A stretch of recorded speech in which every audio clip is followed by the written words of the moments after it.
all-white party, the highest profile party in the world that we know of, at least. It's hosted by this man, Michael Rubin, who is worth about $12 billion. White party's 13 hours, starts at 5 p.m., goes till 6 a.m.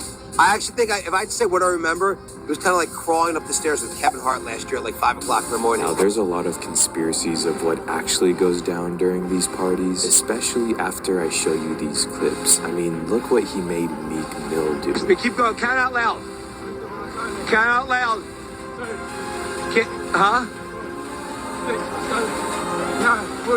If you misbehave, you get a drunken hug. Don't be making fun of me when I'm drunk. You're gonna get another drunken hug tonight. I don't care what anyone says.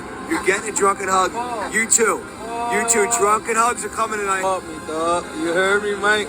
Get up off me, man. Look, this man on my legs. What's up with you and Michael Rubin, man? Bro, it's not what you think. Hey, let's talk about the white boy It's not. It's cat, bro. The white party, there's no ritual, none of that bullshit, bro. Michael Rubin's a really, really good guy. He's done a lot of great things, too.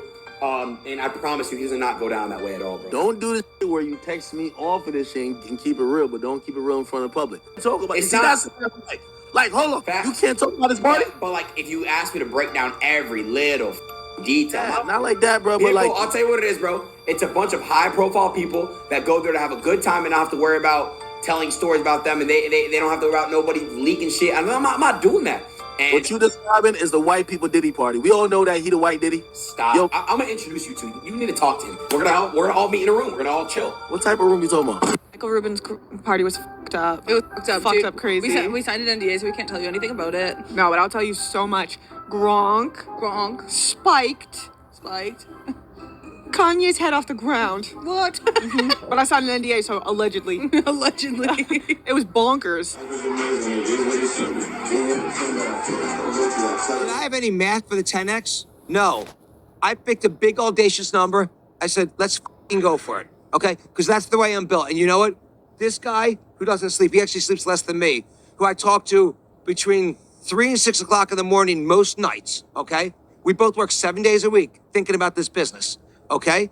You know, we're going to do everything we can to make that happen. So do I believe we've grown this business a lot already? I think in 2.5 years since we've owned Tops, we made a lot of progress. Let's face it, Michael Rubin is your daddy, whether you want to say it or not. If you're buying modern especially, you're just spanking him on the ass. That is your daddy. Michael Rubin, brilliant. So, or maybe not brilliant, but maybe not good for my passion of cards. We're going to get into it. So in this video, we're going to talk about vertical integration. Michael Rubin, who is he? What has he done? The smart things Fanatics has done. He owns Fanatics. The things I'm a little worried about. This is episode 4 in a 5-part series. The series on how everything has changed in sports cards in just 5 years. You can't go back to 1989. This is all sparked with the thought of Jeff Wilson comparing things and the whole hobby comparing back to 89. And it's just a stupid thought because I'm showing in these videos how everything is different. The world is different, number one. It's like comparing before there was internet, email, social media, smartphones. So right there, done, stop. Episode 1 was on prices. Gonna try to get through this because it's a mouthful. Prices went from a box of Prism to $150 up to $900 currently for the brand new 2024 Prism. I went to the card shop yesterday. It was $825 sitting on the shelf. PSA was episode 2 and just how it's skyrocketed demand. How does it stay? If all the cards get graded, especially vintage, and it's not a smart move to continue to grading. They graded 15 million plus cards last year. So when this Pokemon fad dies and a lot of the cards have been graded or don't make, sports cards don't make sense to grade, does that number keep ticking up or eventually lose some business? Go check out episode 2. Episode 3 got a lot of new viewers. Thank you for watching. Thank you for subscribing. Thank you to the vets. Again, I'm trying to get through this a little bit fast, but episode 3 was on, I don't want to call them influencers, but basically hobby personalities, and just I got a lot of good comments, maybe 10-20% pushing back. The video was mainly, I'm a journalism major, so what I got my bachelor's in, and the know your sources, understand motives here. And some people, hey, calling me out for my motives. Hey, I'll be transparent. I've made about $200 to $300 in 3 years on YouTube. Haven't taken any ads. Not that I've reached out. I've gotten contacted a couple times.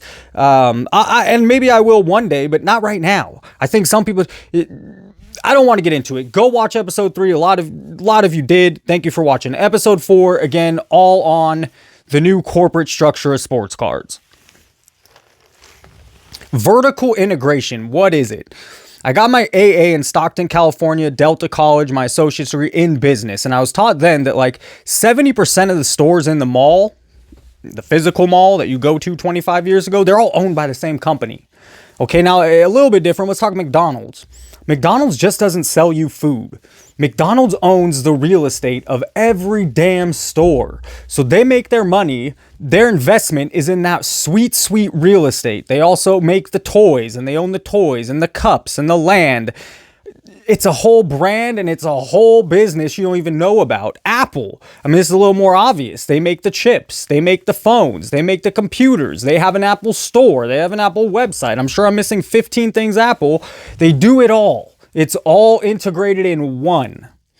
And that's what we're seeing now a lot with sports cards. I mean, just take PSA, for instance. You can buy the card on eBay, send it to get graded, put it in the vault, sell it, and never see the damn card. So Fanatics did something. I want to get into something I think that they did really smart. I mean, just a great business move. If we could take anything, I think Fanatics, everything I've seen, very smart business. Is that good for sports cards, putting that corporate touch, putting that what's worked in a wheel for decades now into cards? It is what it is, whether I like it or not. But what they did so brilliant was they signed the NFL license for cards. They signed the NBA license for cards. The deals. They steal MLB from Topps. They take NHL from Upper Deck. They have WWE. They have soccer. And so when they sign these contracts, Topps, what are they going to do? What is Topps going to do with all their product? They have no choice. And so basically, they couldn't make licensed product anymore. Same Panini. So what did Fanatics do? They undercut the price. Topps sold for $500 million at the peak in 2022 of sports cards. Boxes, prices, the hype, the FOMO. They undercut that price. That price is, Topps is probably worth much more than $500 million. And I think they got a steal and a great business deal by signing those deals first and then saying, hey man, Topps, you're in a rough place. You might as well. And a great deal. Panini and Fanatics, I believe, are on an ongoing right now in a lawsuit over some of this stuff. And that'll be interesting. And that will all be bureaucratic and red tape and stuff we don't hear enough about.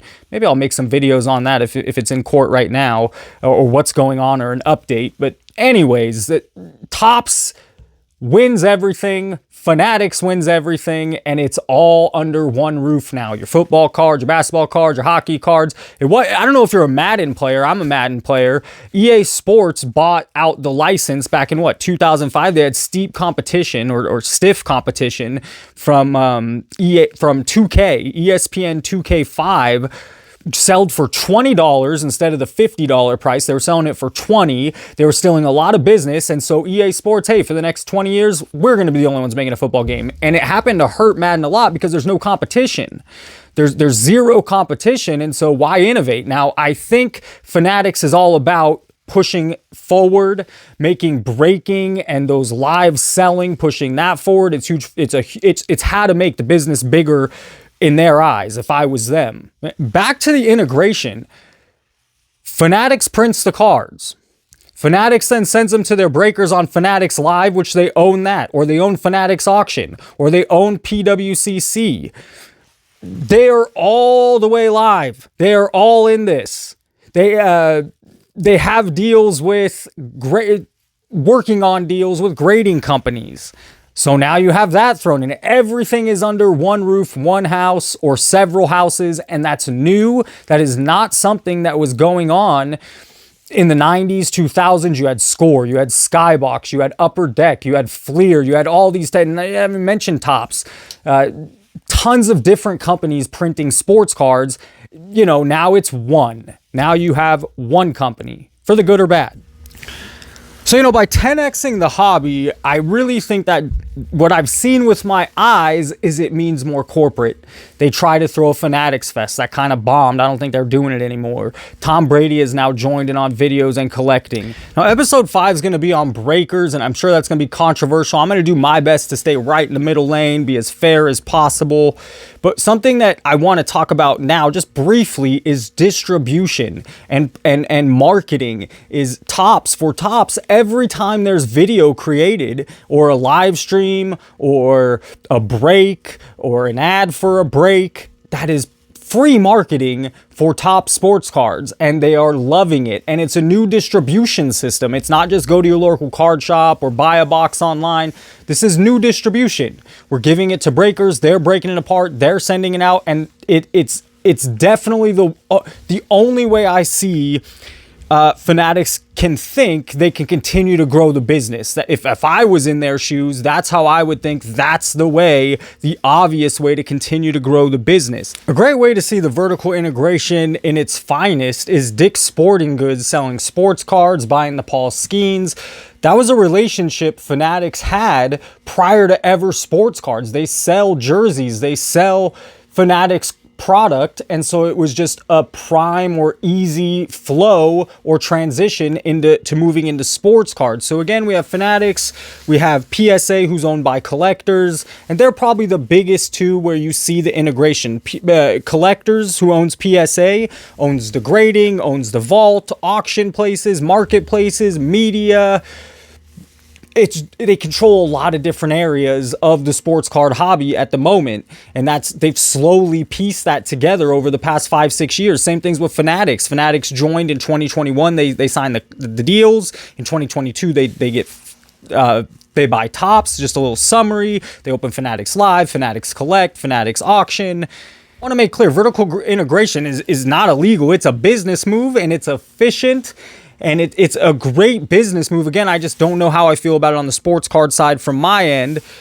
And I'm not trying to say this is good or bad. I don't want to come off that way. All this sports card content is an echo chamber. It's copying what other people are doing or similar talking points. And I'm just trying to get new talking points out there. And in the past 5 years, everything has changed. And this is a big one. And to put a stamp on this, they haven't started printing basketball and football cards yet. They have, just not licensed. But starting next year in 2026 is when we'll see no more Panini, or if it is, it won't be licensed. And we'll see Topps making licensed Topps Chrome, licensed Topps Finest, I would assume, licensed Topps base set. And that will start in 2026, so I can't tell what the future will bring. I can only assume, and based off what I see. And yes, the way to 10x it is continue to sell on live platforms.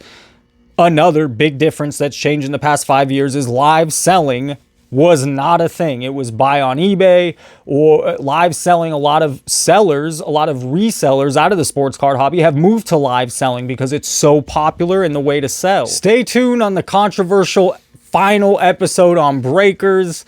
Again, I'm going to try to stay as fair and I'm in the middle as possible. I know I have several breakers who watch the channel, so I'm going to try to do you justice, but I'm going to be honest and fair. And I guess the closing thoughts for me is it just feels less indie. It feels less grassroots. The vertical integration makes everything feel just a little bit more corporate.